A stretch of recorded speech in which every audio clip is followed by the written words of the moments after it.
Hello बच्चों, good morning. कैसे हैं आप सभी? मुझे उम्मीद है कि आपकी पढ़ाई बड़ी अच्छी और बेहतरीन ढंग से चल रही होगी। हमने अब तक एक बुक पूरी कर ली है और अब हम कर रहे हैं भारत की लोक अर्थव्यवस्था। यानी अब जो हमारी बुक होगी वो पूरी भारत पर डिपेंड है, भारत पर ही हम उस टॉपिक्स को पढ़ेंगे। तो लीजिए हम आज शुरू करते हैं आपके लिए भारत जनसंख्या वितरण एवं घनत्व। मैं आपको बताना चाहूंगा कि हमने इस चैप्टर को पहले पढ़ चुके हैं विश्व के रेफरेंस में, लेकिन आज हम पढ़ेंगे भारत के रेफरेंस में। और ये नई शुरुआत है, पूरे चैप्टर भारत के रेफरेंस से पढ़े जाएंगे। तो देखिए क्या है, हम इसको शुरू करते हैं। पहले देखिए, पहले भारत की जनगणना की बात करें तो आपको पता है 1872 में भारत की जनगणना शुरू होती है, 1872 में। लेकिन अगर विधिवत तरीके से या संपूर्ण जनगणना की बात करें तो वो होती है 1881 में, लॉर्ड विलियम बेंटिंग के समय। किसके समय? लॉर्ड विलियम बेंटिंग के समय।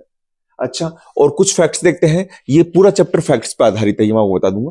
भारत का क्षेत्रफल कितना है? 32,87,63 वर्ग किलोमीटर है, जो विश्व के क्षेत्रफल का 2.4 यानी 2.5% है। अगर भारत का स्थान विश्व में जनसंख्या के हिसाब से बताएं तो दूसरा है। पहला किसका है? चीन का है, ये आपको पता है। और क्षेत्रफल के हिसाब से भारत का स्थान है 7वां। भारत की जनसंख्या विश्व की जनसंख्या का 17.4% रखती है। कितना? 17.4%। अब जैसे कि मैंने आपको बताया कि हमारी जनगणना जो होती है विधिवत तरीके से 1881 में होती है। लेकिन एक प्रश्न आया था, एक कंपटीशन एग्जाम में आया था कि आजादी के बाद जो 2011 में जनगणना होती है, कौन सी जनगणना है? तो आपको इस फैक्ट से करना पड़ेगा कि आजादी के बाद कौन सी जनगणना है। तो आप देखेंगे 1901 हो गया, 1911 हो गया, 1921, 1931, 1941, 1951, 1961, 1971, 1981, 1991, 2001 और 2011। तो आप देखेंगे आजादी यहां से तो 1 2 3 4 5 6 7 यानी 7वीं जनगणना जो होगी वो आजादी के बाद जो हुई है वो 7वीं जनगणना है 2011 के अंदर। तो कहने का मतलब क्या है बेटा, प्रश्न कैसे भी आ सकते हैं, तो आपको यहां से भी प्रश्न को बनाना पड़ेगा। नेक्स्ट, भारत की दशकीय वृद्धि दर कितनी रही है? दशकीय वृद्धि दर यानी जो 10 वर्ष में रही है वो रही है 17.64%। और वार्षिक वृद्धि दर रही है 1.64%। वृद्धि दर क्या होती है बता रखे हैं आपको कि किसी निश्चित क्षेत्र में निश्चित समय अंतराल में जनसंख्या में होने वाला परिवर्तन वृद्धि दर कहलाता है। आगे, भारत में जनसंख्या वितरण यानी 2011 के आधार पर देखिए सर्वाधिक जनसंख्या वाले राज्य, मैंने बताया था यहाँ पर फैक्ट्स पर ज्यादा डिपेंड है, तो आप हम देखेंगे जल्दी। पहला जो सब सर्वाधिक जनसंख्या वो यूपी की है, फिर महाराष्ट्र की जो दक्षिणी राज्यों में आ गया, फिर बिहार की है, पश्चिम बंगाल की है, मध्य प्रदेश की। आप यहां पर ये भी देख सकते हैं कि जनसंख्या अधिक होने का कारण क्या है। अगर यूपी में बात करें तो उपजाऊ मैदान है, समतल धरातल है। महाराष्ट्र में बात करें तो पठारी इलाका है, लेकिन रोजगार के अधिक अवसर है, नगरीकरण है, औद्योगिकरण है। तो हर जगह जनसंख्या बढ़ने का एक कारण है। सबसे कम जनसंख्या वाले राज्य कौन से हैं? सिक्किम, नाम से पता पड़ रहा हो कम, सिक्किम। और दूसरे पर है मिजोरम। सबसे अधिक जनसंख्या यूटी के अंदर किसकी है? जानते हैं आप, दिल्ली की है, फिर उसके बाद पांडिचेरी की है। सबसे कम जनसंख्या यूटी में लक्षद्वीप की है। भारत के उत्तर विशाल मैदान में 42.5% जनसंख्या का निवास है। एक ये फैक्ट भी ध्यान रखेंगे हम, क्योंकि हम यूपी की बात करें, बिहार की बात करें, पश्चिम बंगाल की बात करें, वहां जनसंख्या ज्यादा निवास करती है। अब देखिए, ये हम पढ़ चुके हैं जनसंख्या वितरण को या घनत्व को प्रभावित करने वाले कारक। ये विश्व के रेफरेंस से पढ़ चुके हैं, एक बार रिपीट कर देता हूं। भौगोलिक कारक में जल की उपलब्धता है, जलवायु है, भूआकृति है और मृदा है। जल की उपलब्धता यानी उपलब्धता मतलब नदी किनारों के किनारे सभ्यताओं का विकास हुआ है, जैसे सिंधु घाटी सभ्यता है, मिस्र की सभ्यता है, ये आपको सब पता है। जलवायु होगी, अनुकूल जलवायु में वहां पर लोग रहना पसंद करते हैं। भूआकृति, मृदा। आर्थिक कारक में खनिज हो गया। परिवहन एक नया जोड़ा गया है, परिवहन है, नगरीकरण, औद्योगिकरण है। यहां पर खनिज हो चाहे औद्योगिकरण हो, यहां पर आप छोटा नागपुर के पठार से इसको समझ सकते हैं। अगला है सामाजिक सांस्कृतिक मनोवैज्ञानिक कारक। ये आप जानते हैं कि लोग कहाँ रहना पसंद करते हैं। मनुष्य वहां रहना पसंद करता है जहां उसको समान उसकी भाषा के लोग, रीति रिवाज के लोग, सामाजिक शांति हो, राजनीतिक शांति हो, वहां पर लोग रहना पसंद करते हैं। नेक्स्ट, जनसंख्या घनत्व क्या होता है? देखिए, मैंने आपको बताया था कि जनसंख्या घनत्व क्या होता है कि पहले कि किसी भी क्षेत्र की पोषण क्षमता क्या होती है? पोषण क्षमता सीमित होती है। पोषण क्षमता सीमित होती है। तो किसी क्षेत्र में उसको निकालने के लिए क्या करते हैं, किसी क्षेत्र में जनसंख्या व धरातल के अनुपात को हम जनसंख्या घनत्व कहते हैं। इसकी पूरी परिभाषा भी बना सकते हैं कि किसी क्षेत्र की पोषण क्षमता सीमित होती है, जिसको ज्ञात करने के लिए वहां की जनसंख्या और धरातल का अनुपात निकालते हैं, जिससे जनसंख्या घनत्व कहते हैं। एक ये भी हो सकता है कि प्रति वर्ग किलोमीटर में निवास करने वाले लोगों की संख्या भी जनसंख्या घनत्व कहलाती है। सूत्र क्या हो जाएगा आपका, कुल जनसंख्या बटे कुल क्षेत्रफल। ठीक है। अच्छा, कुछ जनसंख्या की प्रवृत्तियां हैं। देखो, प्रकृति भी कह सकते हैं, प्रवृत्ति भी कह सकते हैं। बेटा, प्रकृति का मतलब होता है कि स्वभाव, जैसे आपका स्वभाव है, मेरा स्वभाव है, हमारा स्वभाव बदलता रहता है समय के साथ में। वैसे ही जनसंख्या का घनत्व की प्रवृत्ति क्या रही है। 1901 में 77 व्यक्ति प्रति वर्ग किलोमीटर था, ये इकाई है। 1951 में जनसंख्या रही 117, 1981 में 216, 2001 में 325, 2011 में 385, वर्तमान में कितनी है, 385। आपको यहां पर फैक्ट्स क्या ध्यान रखना है कि आपको ये आंकड़े याद रखने हैं। जहां पर जनसंख्या घनत्व की प्रवृत्ति आ जाए, प्रकृति आ जाए, वहां पर इन आंकड़ों को रखना है हमको। नेक्स्ट, राजस्थान का जनसंख्या घनत्व कितना है, 201 है, जिसमें भारत में उसका 24वां स्थान है। अब आते हैं भारत में सबसे अधिक जनसंख्या घनत्व वाले राज्य, और ये बड़ा ही मोस्ट है। बिहार पहले नंबर पे है, पहले बिहार दूसरे नंबर पर था, वहां जनसंख्या घनत्व 1102 है, ये भी मोस्ट है। पश्चिम बंगाल में जनसंख्या घनत्व 1028 है, ये मोस्ट है। फिर आप याद कर सकते हैं केरल, यूपी, तमिलनाडु। यहां पर एक खास बात देखने हैं, पहले नंबर पे बिहार है, पश्चिम बंगाल, फिर केरल है और तमिलनाडु है। तो केरल और तमिलनाडु क्या है, दक्षिणी भारत के सर्वाधिक जनसंख्या घनत्व वाले राज्य हो गए। तो अगर दक्षिणी भारत का पूछ ले तो केरल हो जाएगा, और पूरे भारत का पूछ ले तो बिहार हो जाएगा। नेक्स्ट, सबसे कम जनसंख्या घनत्व अरुणाचल प्रदेश का है, 17, जैसे हमारा जैसलमेर का है वैसे यहां पर है। सबसे अधिक जनसंख्या घनत्व कौन सा यूटी में है, दिल्ली में है, सबसे ज्यादा 11,297 किलोमीटर 97 लोग रहते हैं 1 किलोमीटर के अंदर, और चंडीगढ़ में। सबसे कम जनसंख्या घनत्व वाला यूटी कौन सा है, अंडमान निकोबार द्वीप समूह। अब देखिए, जनसंख्या घनत्व के प्रकार, गणितीय घनत्व, ये बात कर चुके हैं हम, मैं दोबारा बता देता हूं कि यहां पर गणितीय घनत्व का मतलब वही जो हमारा सूत्र है, कुल जनसंख्या बटे कुल क्षेत्रफल। ठीक है। आगे क्या आता है, ये आपको जो मैं करा रहा हूं आप भूलेंगे नहीं।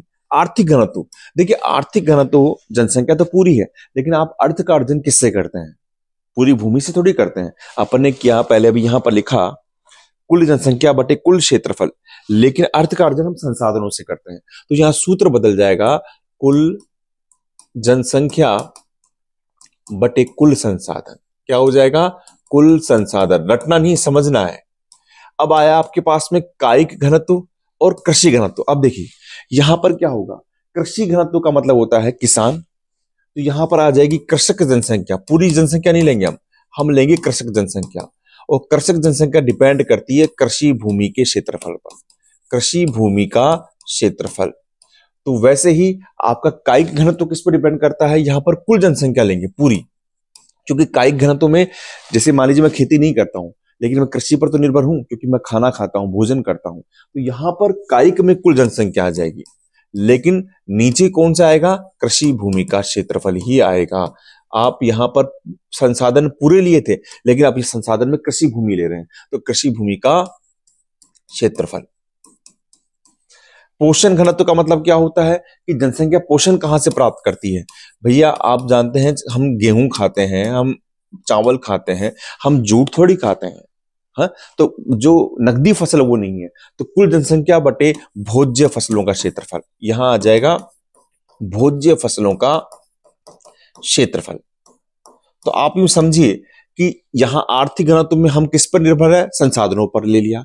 कायिक और कृषि में किस पर निर्भर है, कृषि भूमि पर निर्भर है, और यहां पर हम भोज्य फसलों पर निर्भर है। भारत में नेक्स्ट, जनसंख्या का स्थानिक प्रारूप क्या होता है, या स्थानिक विभिन्नताएं क्या होती है, स्थानिक प्रारूप कैसे बटा हुआ है। तो हमने इसको 3 भागों में बांटा है। जनसंख्या घनत्व को इस आधार पर हम 3 भागों में बांटते हैं। पहला है उच्च जनसंख्या घनत्व वाले क्षेत्र, 500 से अधिक। इसमें हम ले सकते हैं उत्तरी भारत ले सकते हैं, और हम ले सकते हैं दक्षिण का पठार ले सकते हैं, जिसमें हमने जैसे बिहार ले लिया, हमने पश्चिम बंगाल ले लिया, आप इसमें केरल ले सकते हैं, आप इसमें तमिलनाडु ले सकते हैं। दूसरा है मध्यम जनसंख्या घनत्व वाले क्षेत्र। यहां पर आप क्या लेंगे, यहां पर आप ले सकते हैं, जैसे आपने यहां ले लिया तो छोटा नागपुर का पठार ले सकते हैं, छोटा नागपुर का पठार ले सकते हैं, और साथ में पूर्वी राजस्थान ले सकते हैं। ठीक है, 300 से 500। निम्न जनसंख्या घनत्व वाले क्षेत्र 300 से कम, इसमें आप मरुस्थलीय क्षेत्र ले सकते हैं और पर्वतीय राज्य ले सकते हैं। जैसे हमारा थार का मरुस्थल है तो पश्चिमी राजस्थान आप इसमें ले सकते हैं। तो ये जनसंख्या का स्थानिक प्रारूप हो गया, यानी जनसंख्या घनत्व किस प्रकार से स्थानिक रूप से बटी हुई है। नेक्स्ट, हाँ, कुछ आंकड़े हैं कि हिमाचल प्रदेश, उत्तराखंड और असम को छोड़कर शेष उत्तरी पूर्वी राज्यों में जनसंख्या घनत्व निम्न रहा है। जितने पर्वतीय राज्य हैं, पर्वतीय राज्यों की बात करें तो हिमाचल, उत्तराखंड और असम को छोड़कर सभी पर्वतीय राज्यों में निम्न रहा है, जबकि अंडमान निकोबार को छोड़कर शेष जो यूटी है, अभी वर्तमान में यूटी कितने हैं, 8 हो गए बेटा, उसमें जनसंख्या घनत्व क्या है, अधिक रहा है। अगला टॉपिक जनसंख्या वृद्धि क्या होता है, ये भी आपको पता है। जब कोई क्षेत्र होता है, जैसे हम भारत की बात कर लेते हैं, हमारे प्यारे भारत की बात कर लेते हैं, यहां पर 2001 में जनसंख्या कितनी थी, 102.70 करोड़ थी, और 2011 में जनसंख्या कितनी हो गई, यहां पर हो गई 121.02 करोड़ हो गई। तो जब किसी क्षेत्र में, निश्चित क्षेत्र में यानी भारत में, निश्चित समय अंतराल में यानी 10 वर्ष में जनसंख्या में होने वाला परिवर्तन, यहां परिवर्तन कितना हो रहा है, 18.32 करोड़ का हो रहा है, तो यही जनसंख्या वृद्धि कहलाता है। यानी जब किसी निश्चित क्षेत्र में, वापस रिपीट करता हूं, निश्चित समय अंतराल में जनसंख्या में होने वाला परिवर्तन जनसंख्या वृद्धि कहलाता है, जिसको हम निरपेक्ष वृद्धि भी कहते हैं। क्या कहते हैं, निरपेक्ष वृद्धि भी हम इसको कहते हैं। और आप इसमें भी समझ लीजिए, इसके अंदर जनसंख्या वृद्धि दर भी देख सकते हैं कि जनसंख्या वृद्धि दर क्या होती है। तो जनसंख्या वृद्धि थी, इसको हम प्रतिशत में ज्ञात करते हैं, और जैसे भारतीय जनसंख्या वृद्धि दर कितनी है, 17.64% है। ये कैसे निकलती है, ये निकलती है निरपेक्ष वृद्धि बटे पूर्व की जनसंख्या, गुना 100। तो आपकी निरपेक्ष वृद्धि कितनी आई थी अभी, 18.32 करोड़, 102.70 करोड़, देख लीजिए आप यहां से 102.70 करोड़ यहां से जनसंख्या ली, अंतर इतना आया, 18.32 करोड़ आया, और आपने इसको क्या कर लिया, 100 से गुना कर लिया, तब आपका आ जाएगा 17.64%। तो जनसंख्या वृद्धि, ये तो मैथ्स का क्वेश्चन हो गया, लेकिन जनसंख्या वृद्धि दर को हम प्रतिशत में ज्ञात करते हैं। 2011 के अनुसार जनसंख्या वृद्धि दर क्या आंकड़े, देखिए, सर्वाधिक जनसंख्या वृद्धि दर रही है मेघालय में। आप याद कर सकते हैं, मेघालय बादल है तो बादल बरस रहे हैं, तो वहां पर जनसंख्या ज्यादा हो रही है। सबसे कम रही है नागालैंड में। सर्वाधिक जनसंख्या वृद्धि दर वाला यूटी कौन है, यूनियन टेरिटरी। यूटी का मतलब होता है यूनियन टेरिटरी, यानी केंद्र शासित प्रदेश। कहीं आप कंफ्यूज हो रहे हो कि सर ये यूटी क्या बता रहे हो, ठीक है ना, तो केंद्र शासित प्रदेश, दादर नागर हवेली। और सबसे कम कहां पर है, लक्षद्वीप, माफ कीजिएगा, सबसे कम कहां पर है, लक्षद्वीप। नेक्स्ट देखिए, जनसंख्या वृद्धि दर की प्रवृत्तियां, ये बड़ा मोस्ट है। प्रवृत्ति मैंने बताया, जैसे जनसंख्या घनत्व की प्रवृत्ति थी, वैसे जनसंख्या वृद्धि की प्रवृत्ति, इन जनसंख्या अपना किस प्रकार से भाव बदल रही है।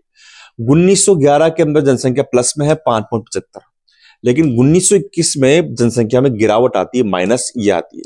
ये क्यों आती है, तो इस समय क्या होती है, महामारी, अकाल, ठीक है, और युद्धों के कारण यहां जनसंख्या में गिरावट आती है। फिर उसके बाद जनसंख्या बढ़ रही है, देखिए 21.51 हो रही है, 24.80 हो रही है, और फिर यहां पर ये 24.80 हो रही है, ये सर्वाधिक जनसंख्या वृद्धि दर रही है, सर्वाधिक जनसंख्या वृद्धि दर रही है। वृद्धि दर दशक है, कौन सा, 1961 से लेकर 1971 का, ये क्या रहा है, सर्वाधिक जनसंख्या वृद्धि दर रहा है। देखिए आप यहां से लेकर यहां तक का, और फिर उसके बाद में गिरावट आ रही है। देखिए आप वापिस 24 से 24, 66, 23, 21 और हमारी वर्तमान की 17.64, ये क्या है, जनसंख्या वृद्धि दर। गिरावट जो आई है उसके कारण की देखिए, जनसंख्या में गिरावट होने के कारण क्या है, एक तो परिवार नियोजन कार्यक्रम है, ये चलाए गए हैं, जनसंख्या बढ़ रही थी, ठीक है। आप इसमें कर सकते हैं जो आप पढ़ रहे हैं, देरी से विवाह है, आप कानूनी उपाय भी कर सकते हैं कि कानूनी उपाय करा गया है कि भाई इसमें ये करा गया है कि अगर 2 संतान से ज्यादा होगी तो सरकारी नौकरी नहीं मिलेगी। आप इसमें स्त्री शिक्षा को भी आप इसमें कर सकते हैं, जागरूकता कार्यक्रम को भी कर सकते हैं। भारत में जनसंख्या वृद्धि काल, ये भी बड़ा मोस्ट है। देखिए कितने काल रहे हैं। एक तो रहा है 1901 से लेकर 1921 का, इसको निम्न वृद्धि काल कहते हैं, क्योंकि देखो 1901 से 1921 में अगर बात करें तो इसमें ये वाला काल आ गया आपका, ये कौन सा, जहां पर जनसंख्या कम हुई है और इसके बाद बढ़ रही है। तो यहां पर जन्म दर मृत्यु दर क्या रही है, उच्च रही है, निम्न, यहां पर निम्न वृद्धि काल रहा है। यहां पर 1911 से 1921 का ऋणात्मक वृद्धि दर भी रहा है, समझिए आप, ऋणात्मक अब क्यों रहा है, वही रहा है, निम्न स्वास्थ्य सुविधाएं रही है, निम्न स्वास्थ्य सुविधा रही है, शिक्षा रही है, भोजन व अन्य आधारभूत सुविधाओं की कमी है। और चूंकि 1921 के बाद में जनसंख्या बढ़ रही है, देखेंगे आप इसमें, यहां पर देखिए 1921 के बाद जनसंख्या बढ़ रही है, लगातार बढ़ रही है, देखिए आप परसेंट में ज्यादा हो रही है, इसलिए 1921 को महान विभाजक वर्ष भी कहा गया है। क्यों कहा गया है, क्योंकि इसके बाद में जनसंख्या में क्या हुई है, जनसंख्या में वृद्धि हुई है, इसको महान विभाजक वर्ष कहते हैं। दूसरा 1921 से 1951 का काल, इसको स्थिर वृद्धि काल कहा गया है। क्यों, क्योंकि जन्म दर उच्च है, क्योंकि बेहतर सुविधा मिल रही है। जब लोगों का रहन सहन अच्छा होगा, लोगों को बेहतर सुविधा मिलेगी तो वहां जनसंख्या बढ़ेगी, क्योंकि जो जिनका परिवार अच्छा होगा। मृत्यु दर भी क्या हुई, कम हुई है, क्योंकि बेहतर स्वास्थ्य सुविधा हुई। ये स्थिर वृद्धि काल है। लेकिन 1951 से लेकर 1981 का समय तीव्र वृद्धि काल है। क्यों, क्योंकि यहां पर अर्थव्यवस्था में सुधार व स्वास्थ्य सुविधाओं के कारण लोगों का जीवन स्तर इतना अच्छा हो गया है कि जनसंख्या, जन्म दर उच्च हो गई है और मृत्यु दर तो बिल्कुल कम कर दी गई है, क्योंकि स्वास्थ्य सुविधाओं में अत्यधिक सुधार हुआ है। आप बोलेंगे सर यहां भी तो उच्च है, यहां ज्यादा उच्च है, क्योंकि यहां पर ऐसा कहा गया है 1951 से 81 में क्या कहा गया है, आप इसको यूं समझिए। यहां पर मैं बात करूं, देखिए 1981 से 1951 से लेकर 1981 में क्या कहा गया है, एक तो अर्थव्यवस्था में सुधार होने के कारण लोगों का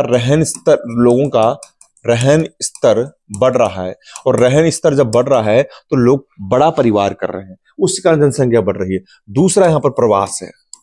प्रवास कहां से, बांग्लादेश से, इसी समय बांग्लादेश से, इस काल के अंदर आपके नेपाल से, भूटान से, यहां पर क्या हुआ है, प्रवास हुआ है। इस कारण 1951 से 1981 के अंदर जनसंख्या बढ़ रही है। दूसरा आप 1947 का भी देख सकते हैं, जो भारत पाक का विभाजन था, उसके अंदर भी लोग पाकिस्तान से आए हैं, और उसकी गणना कब होगी, 51 के अंदर तो होगी, आए तो 1947 में थे। अच्छा, और इसी समय के अंदर ही 1961 से 1971 में ही भारत की सर्वाधिक जनसंख्या वृद्धि दर दर्ज की गई है। समझ रहे हैं आप, तो इसके अंदर ही, यहां पर ही देख लिया आप, यहां पर प्रवास के कारण भी जनसंख्या बढ़ी है। ये सुविधा तो है ही, मैंने कहा सुविधा तो यहां भी थी, तो यहां कैसे बढ़ गई, यहां प्रवास हुआ है नेपाल से, भूटान से, बांग्लादेश से। और दूसरी बात यहां पर क्या है कि यहां पर जो विभाजन के बाद जनसंख्या जो आई है उसकी काउंटिंग भी अभी इसमें हुई है, और इसी कारण 1961 से 1971 सर्वाधिक जनसंख्या वृद्धि दर वाला क्षेत्र दशक रहा है। 1981 से वर्तमान तक अब जनसंख्या पे सोच रहा है कि क्या करें, परिवार नियोजन कार्यक्रम चलाए जा रहे हैं, तो जनसंख्या तो बढ़ रही है लेकिन घटती दर से बढ़ रही है। अगर आप इसको यहां से देखेंगे, आप यहां पर देखिए तो जनसंख्या तो बढ़ रही है, 24 है, अभी भी बढ़ रही है, लेकिन 24 का 23 हो रहा है, 23 का 21 हो रहा है, 17 हो रहा है, तो घटती दर से बढ़ रही है। मुझे उम्मीद है आपको पाठ समझ में आ रहा होगा, पूरा फैक्ट्स पर आधारित है, कोई ऐसा समझने का नहीं है, खाली फैक्ट्स को एक साथ लेकर चलने का है। जन्म दर घटती दर से वृद्धि और मृत्यु दर अधिक कमी। जनसंख्या वृद्धि घटने के कारण क्या है, परिवार नियोजन कार्यक्रम, सरकारी नीतियां, स्त्री शिक्षा, ये बता चुका हूं। और जनसंख्या वृद्धि के कारण क्या रहे हैं, ये रूढ़िवादी विचार रहे हैं। अगर पूछे कि भारत में जनसंख्या वृद्धि दर के कारण क्या रहे हैं, जैसे पाकिस्तान में रूढ़िवादी विचार रहे हैं, बड़े परिवार को माना गया है, मतलब बच्चों को या लड़के को अधिक महत्व दिया गया है, जिसकी लालसा के अंदर परिवार बड़ा हो जाता है। आगे भारत की जनसंख्या, ये भी एक फैक्ट्स है, कहीं भी काम ले सकते हैं, कहीं पर भी आपको लगाना हो, कहीं भी जनसंख्या का आंकड़े मांगे। 1901 में 23.5 करोड़, 1991 में जनसंख्या 84.8 करोड़, 2001 में 102.70 करोड़ और 2011 में 121.02 करोड़, यह हमने अभी लिया भी था। इसी का तो अंतर निकलता है 18.32 करोड़ जो जनसंख्या वृद्धि है। जनसंख्या वृद्धि में क्षेत्रीय विभिन्नता है। देखिए, पहली विभिन्नता क्या है? केरल, तमिलनाडु और कर्नाटक जो दक्षिणी राज्य हैं, वहां पर क्या रहा है? जनसंख्या वृद्धि कम रही है। जनसंख्या वृद्धि क्या रही है? कम रही है। कारण साक्षरता। क्या रहा है? साक्षरता और नगरीकरण। यहां पर साक्षरता है, नगरीकरण, जनसंख्या वृद्धि कम रही है। फिर बोला है कि देश के उत्तरी पश्चिमी राज्य से पंजाब, हरियाणा, राजस्थान, मध्य भारत की बात करें तो एमपी, छत्तीसगढ़, झारखंड और उत्तरी पूर्वी राज्यों में जनसंख्या वृद्धि दर दक्षिणी राज्यों की तुलना में हमेशा क्या रही है? ज्यादा रही है ना। यहां कम क्यों रही है? साक्षरता और नगरीकरण का क्वेश्चन आ जाए कि दक्षिणी राज्यों में जनसंख्या कम क्यों रही है? वृद्धि नगरीकरण और साक्षरता के कारण। एक फैक्ट जोड़ लीजिए, ये फैक्ट बहुत अच्छा है। फैक्ट्स क्या है कि जो 6 सर्वाधिक जनसंख्या वाले राज्य हैं, पहले पे यूपी था, फिर महाराष्ट्र था, फिर बिहार था, फिर पश्चिम बंगाल था, फिर आंध्र प्रदेश था, उस एमपी में था। उन सब में जनसंख्या वृद्धि दर में गिरावट आई। 2001 में जहां जो जनसंख्या थी, लेकिन 2001 से जनसंख्या वृद्धि दर में गिरावट आई है। सर्वाधिक गिरावट कहां आई है? महाराष्ट्र में, और सबसे कम आई है आंध्र प्रदेश में। समझ रहे? ये जो 6 जो टॉप मोस्ट राज्य हैं, जिनकी जनसंख्या तो बड़ी है, जनसंख्या तो ज्यादा है, लेकिन जनसंख्या वृद्धि दर में गिरावट आई। आप बात समझिए, जनसंख्या वृद्धि दर का मतलब ये होता है कि मान लीजिए कोई राज्य है जिसकी जनसंख्या मान लीजिए 1 लाख थी, सपोज कीजिए, अब उसकी जनसंख्या हो गई 1 लाख और 2,000 हो गई। ठीक है ना। जनसंख्या में वृद्धि तो ज्यादा नहीं हुई है, लेकिन वो अभी भी काउंटिंग के हिसाब से नंबर 1 बना हुआ है। तो यूपी, बिहार सब नंबर 1 बने हुए हैं, लेकिन जनसंख्या वृद्धि दर में गिरावट आई है। सर्वाधिक गिरावट महाराष्ट्र में, सबसे कम आंध्र प्रदेश में। जनसंख्या वृद्धि के महत्वपूर्ण पक्ष एवं विशेषता। कितना अच्छा है ये पक्ष, क्या माने? देखिए, जनसंख्या वृद्धि को अगर हम कहें, हम कहते हैं कि हमारा देश बहुत विकास करेगा या संभावनाओं से भरा हुआ देश है। क्यों? क्योंकि वहां युवा जनसंख्या ज्यादा है। तो अगर हम बात करें तो यहाँ युवा और किशोरों की संख्या सर्वाधिक है। 2011 की जनगणना में 10 से 19 वर्ष की आयु वर्ग की जनसंख्या 20.9% है। हमारे भारत की कुल जनसंख्या का 20.9% 10 से 19 आयु वर्ग है, जिसको संभावनाओं से युक्त जनसंख्या भी कहा जाता है। इसी में ही राष्ट्रीय युवा नीति बनाई गई है। पूछते हैं कब बनाई गई है? फरवरी 2014 में बनाई गई है। अरे भैया, क्यों बनाई गई? युवाओं के लिए बनाई गई है। तो उद्देश्य क्या है? देश के युवाओं को अपनी पूरी क्षमता का उपयोग करके उनको सक्षम बनाना। आपने देखा होगा, महबूब उल हक साहब भी कहते हैं कि क्षमताओं का विकास करना। तो यहां पर भी इसी बात को ध्यान रखकर क्षमता का उपयोग कर उन्हें सक्षम बनाना, जिससे भारत क्या हो जाए? नंबर 1 देश बन जाए। और इसलिए आपके हमारे प्रधानमंत्री जी भी ये कहते हैं कि अगर हम अभी, या हमारे अर्थशास्त्री भी ये कहते हैं कि अभी यही समय है हमको विश्व की दौड़ में सबसे आगे निकलने का। लेकिन राष्ट्रीय युवा नीति के अंदर युवा वर्ग किसको माना गया है? 15 से 29 वर्ष में माना गया है। ध्यान रखना, राष्ट्रीय युवा नीति में 15 से 29 वर्ष को क्या माना गया है? युवा वर्ग माना गया है। 2023 तक भारत की जनसंख्या कितनी हो जाएगी? 135 करोड़ होने की संभावना है।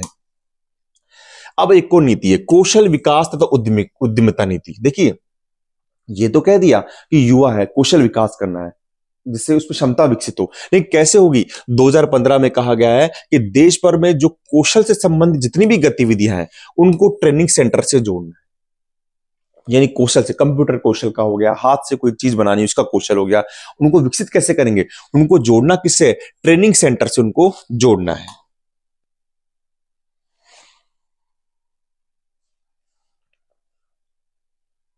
अगला देखिए, जनसंख्या संगठन।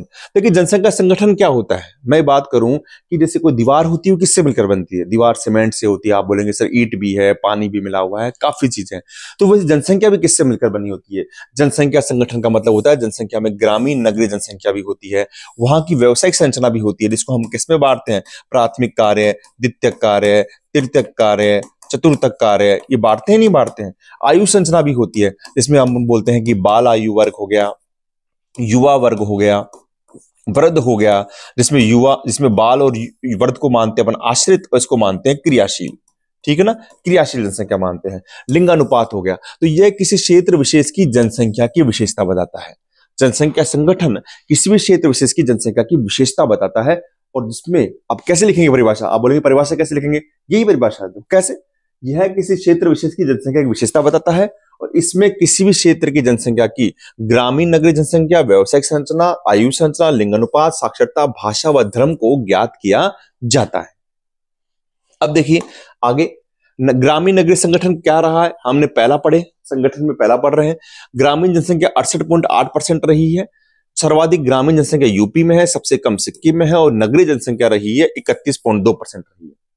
और ये कहा जाता है कि जहां पर आपकी सड़कें होगी या फिर रेल मार्ग होंगे, वहां पर सटे हुए जो क्षेत्र हैं वहां पर नगरीकरण ज्यादा पाया जाएगा। जैसे मान लीजिए हम बात करें, केरल की बात करते हैं, महाराष्ट्र की बात करते हैं, जो विकसित क्षेत्र होंगे वहां पर, और जहां पर आपके कम सिंचित क्षेत्र होंगे, कृषि प्रधान क्षेत्र होंगे, जैसे मान लीजिए पंजाब है, आपके हिमाचल प्रदेश है, यूपी है, वहां पर ग्रामीण जनसंख्या ज्यादा पाई जाएगी। पश्चिमी राजस्थान है, वहां पर ग्रामीण जनसंख्या ज्यादा पाई जाएगी। आगे देखिए भाषाई संगठन, ये बहुत बड़ा मोस्ट है। ग्रेसन महोदय हैं जिन्होंने 179 भाषाएं बताई है, 544 बोलियां बताई है। अब देखो इसको बांटा कैसे गया, देखिए परिवार, उप परिवार, शाखा और क्षेत्र। मैं जैसे बताऊं वैसे समझना है आपको। परिवार है आस्ट्रिक निषाद है, मात्र 1.38% है। उप परिवार है ऑस्ट्रो एशियाई और ऑस्ट्रोनेशियन, ये याद करना है आपको, ऑस्ट्रो एशियाई ऑस्ट्रोनेशियन। ये है क्या, ये आपको देखना कि जो हमारी जनजातियां थी, जैसे मुंडा मान लीजिए, आपकी मान मान लीजिए, संथाल मान लीजिए, संथान भी ले सकते हैं, संथाल, वो सब इसमें आ जाएगी। अब क्षेत्र कहां होंगे समझिए आप, ऑस्ट्रिक हो गया, ऑस्ट्रिक हो गया, ऑस्ट्रो एशियाई हो गया, ऑस्ट्रोनेशियन हो गया, ऑस्ट्रोनेशियन हो गया, मुंडा मान संथान हो गए। अब क्षेत्र कौन से आएंगे, क्षेत्र में आप जहां भी जनजाति रहती है, मेघालय, निकोबार द्वीप समूह, बिहार जो झारखंड वाला इलाका है, आपका महाराष्ट्र हो गया, छत्तीसगढ़ हो गया, ये यहां पर क्षेत्र। नेक्स्ट द्रविड़, 20% भाग है, कोई उपरिवार नहीं। अब देखिए उत्तर द्रविड़, द्रविड़ का मतलब जो हमारे साउथ वाला इलाका, तो उत्तर वाला पार्ट लेंगे। उत्तर में मैंने क्या लिया, बिहार, उड़ीसा, एमपी, पश्चिम बंगाल लिया। मध्यम द्रविड़ में क्या हुआ, मध्यम में क्या लूंगा, नीचे में से, तो यानी आपका आंध्रा, महाराष्ट्र ले लिया। समझिए आप, बिहार, उड़ीसा, एमपी, पश्चिम बंगाल, आपका जैसे नक्शा यूं चल रहा है आपका, तो यहां से आपने बिहार का, झारखंड का हिस्सा ले लिया, आपने यहीं से उड़ीसा का हिस्सा ले लिया, पश्चिम बंगाल ले लिया और एमपी ले लिया। अब मध्यम में क्या लेंगे आप, महाराष्ट्र ले लेंगे और आंध्रा ले लेंगे, और दक्षिण में क्या ले लेंगे, केरल, तमिलनाडु और कर्नाटक ले लेंगे। ठीक है, बिल्कुल आसान है। अगला है चीनी तिब्बती किरात, 0.85%। इसमें उपपरिवार है तिब्बती म्यांमारी और सियामी चीनी। तिब्बती हिमालय कौन है, जम्मू कश्मीर, हिमाचल, सिक्किम, ऊपर का पार्ट। उत्तरी असम में कौन है, अरुणाचल प्रदेश। यहाँ असम इसमें नहीं आ रहा, कंफ्यूज नहीं होना है, उत्तरी असम नाम है लेकिन अरुणाचल प्रदेश आ रहा है। और असम म्यांमारी में सब जो बच गए, क्या बच गए, असम है, नागालैंड है, मणिपुर है, त्रिपुरा है, मिजोरम है, मेघालय। वापिस बता रहा हूं मैं, तिब्बती हिमालय में तिब्बत यानी हिमालय से जुड़ा हुआ पार्ट, जैसे जम्मू कश्मीर, हिमाचल, सिक्किम, उत्तरी असम में अरुणाचल प्रदेश और असम म्यांमारी में बाकी जो बचे हुए हैं वो। आखिरी है भारतीय यूरोपियन आर्य, सर्वाधिक इसी भाषा के लोग हैं, ये ध्यान रखना। और दूसरे नंबर पे कौन है, अभिकिया द्रविड़। इंडो आर्य कहते हैं ईरानी, ईरानी भारत से बाहर है।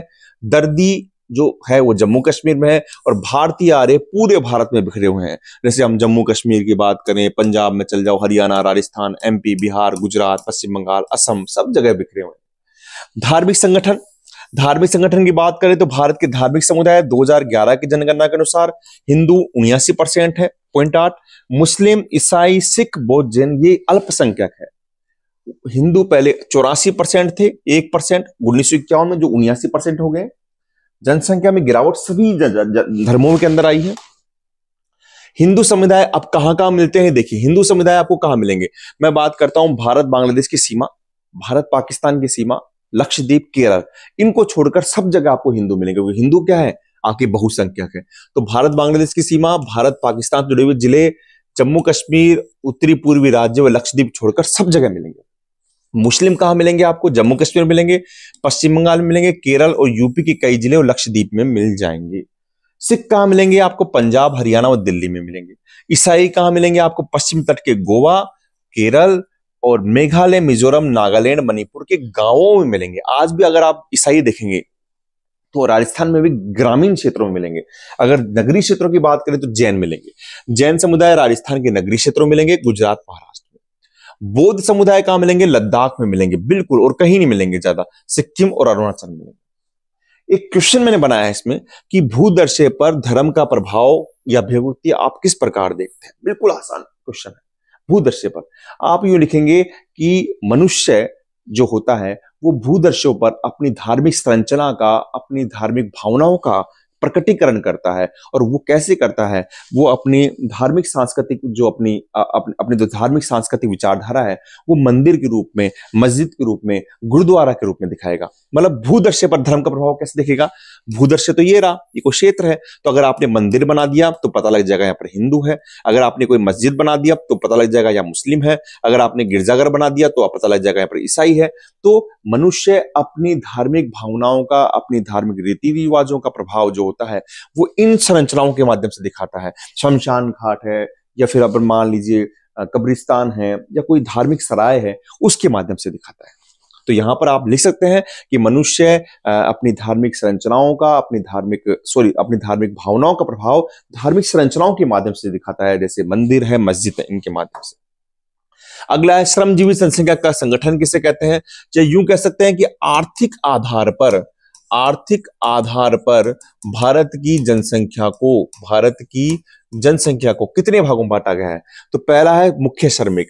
मुख्य श्रमिक वो लोग होते हैं जो 183 दिन या 6 माह से अधिक काम करते हैं।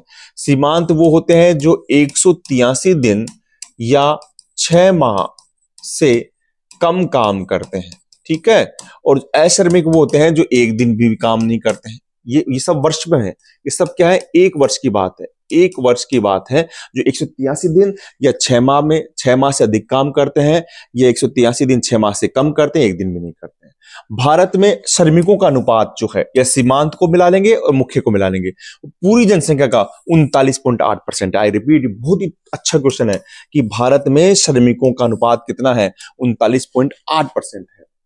श्रम की प्रतिभागिता दर, देखो श्रम की प्रतिभागिता दर क्या होती है कि किसी जनसंख्या के कितने जो लोग होते हैं वो मतलब रोजगार के रूप में काम करते हैं, श्रम के रूप में काम करते हैं। तो आप देखेंगे लेबर के रूप में काम करते हैं, तो आप देखेंगे जहां पर आर्थिक विकास के स्तर निम्न होगा वहां पर श्रम की ज्यादा आवश्यकता होगी, तो वहां पर श्रम प्रतिभागिता दर क्या पाई जाएगी? उच्च पाई जाएगी। लेकिन जहां पर उच्च स्तर होगा, जैसे मान ली दिल्ली है, तो वहां पर टेक्निकल काम ज्यादा होंगे, तो वहां पर श्रम की प्रतिभागिता दर क्या हो जाएगी? निम्न हो जाएगी। आगे ये भी एक अच्छा क्वेश्चन है, भारत में श्रम सहभागिता दर की स्थानिक भिन्नता देखेंगे आप कि जैसे स्थानिक भिन्नता कैसी है। जैसे मान लीजिए पंजाब है, हरियाणा है, यूपी है, राजस्थान है, यहां पर आपको श्रमिक कैसे मिलेंगे? किसान रूप में मिलेंगे, ठीक है। अगर आप बिहार नहीं, आप झारखंड की बात करते हैं, आप छत्तीसगढ़ की बात करते हैं, आप बिहार की बात करते हैं, तो यहां पर लोग आपको मिलेंगे मजदूर रूप में मिलेंगे, ठीक है। लेकिन अगर आप केरल की बात करते हैं, आप दिल्ली की बात करते हैं, यहां पर लोग कैसे मिलेंगे? विशिष्ट कार्यों में मिलेंगे, प्राथमिक नहीं द्वितीयक तृतीयक कार्यों में मिलेंगे आपको। तो यही श्रम की सहभागिता दर है। क्वेश्चन आ जाए आपके पास में कि भारत में श्रम सहभागिता दर की स्थानिक भिन्नता का मतलब क्या होता है बेटा? कि जगह के हिसाब से परिवर्तन, किस प्रकार का परिवर्तन हो रहा है। तो आप लिखेंगे कि हम देखते हैं कि भारत में श्रम सहभागिता दर की स्थानीय भिन्नता पाई जाती है। आप देखेंगे कि पंजाब, हरियाणा, यूपी में श्रम जो होते हैं मजदूर होते हैं, किसान रूप में मिलते हैं, जबकि झारखंड, छत्तीसगढ़, बिहार में मजदूर रूप में मिलते हैं, जबकि केरल, दिल्ली में विशिष्ट कार्यों में संलग्न लोग मिलते हैं। 2011 की जनगणना में भारत की श्रमजीवी जनसंख्या को 4 भागों में बांटा गया। श्रमजीवी जनसंख्या वो आर्थिक आधार पर 3 थी, लेकिन श्रमजीवी जनसंख्या को पहला कृषक, फिर वहां पर खेती बाड़ी करते हैं, लेकिन कुछ काम होती है जमीन नहीं होती, वहां पर काम करते कृषि मजदूर, जो जिनके पास जमीन नहीं होती है वहां पर खाली जुताई के लिए, बुआई के लिए जाते हैं, घरेलू औद्योगिक श्रमिक और अन्य श्रमिक, ठीक है। आगे देखिए 2011 के अनुसार प्राथमिक सेक्टर में 54.6% लोग काम कर रहे हैं, द्वितीयक सेक्टर में मात्र 3.8% काम कर रहे हैं, और तृतीयक सेक्टर में 41.6% काम कर रहे हैं। सबसे ज्यादा किस पे काम कर रहे हैं? प्राथमिक सेक्टर में क्या कर रहे हैं, क्योंकि भारत अभी भी क्या है? अभी भी कृषि प्रधान देश है। इसलिए यूएनडीपी क्या कहता है कि विकास क्या है? विकास वो है जिसमें सभी जेंडर को, सभी लिंगों को, स्त्री हो या पुरुष को, उनको समान अवसर मिले। अगर कोई ऐसा समाज होता है जो लिंग के अनुसार भेदभाव करता है, शिक्षा देने में, रोजगार देने में, स्वास्थ्य में, तो वो सभ्य समाज नहीं है। सभ्य समाज वो है जहां पर बिना लैंगिक भेदभाव के सबको समान शिक्षा, समान रोजगार, समान राजनीति में अवसर दिए जाए, वो सभ्य समाज कहलाता है। इसी के तहत ही 22 जनवरी 2015 में बेटी बचाओ बेटी पढ़ाओ एक अभियान चलाया गया हमारी सरकार के द्वारा, जिसका उद्देश्य क्या है? लैंगिक भेदभाव को मिटाना, स्त्री और पुरुषों की, बालिकाओं के लिए संरक्षण प्रदान करना और उन्हें सशक्तिकरण करना, उनको मजबूत करना, जो हमारे मानव विकास का एक स्तंभ भी है। आपको पता है समता है और आपको पता है सशक्तिकरण भी है, उत्पादकता है। ठीक है, तो ये आपका चैप्टर हो गया बेटा। मुझे उम्मीद है कि आपको चैप्टर समझ में आया होगा। मैंने इस चैप्टर को कम शब्दों में समेटने का प्रयास किया है, ज्यादा ज्यादा फैक्ट्स पर आधारित है, और बाकी जो क्वेश्चंस जो हैं बच रहे हैं वो मैं आपके लिए वन लाइनर में लेकर आऊंगा। मुझे उम्मीद है आपको मेरा प्रयास अच्छा लग रहा होगा। अगर आपको अच्छा लगे तो प्लीज कमेंट्स में लिखिए, और कोई सुझाव हो तो बताइए। मैं मिलता हूं आपके साथ नेक्स्ट क्लास में। थैंक यू बेटा।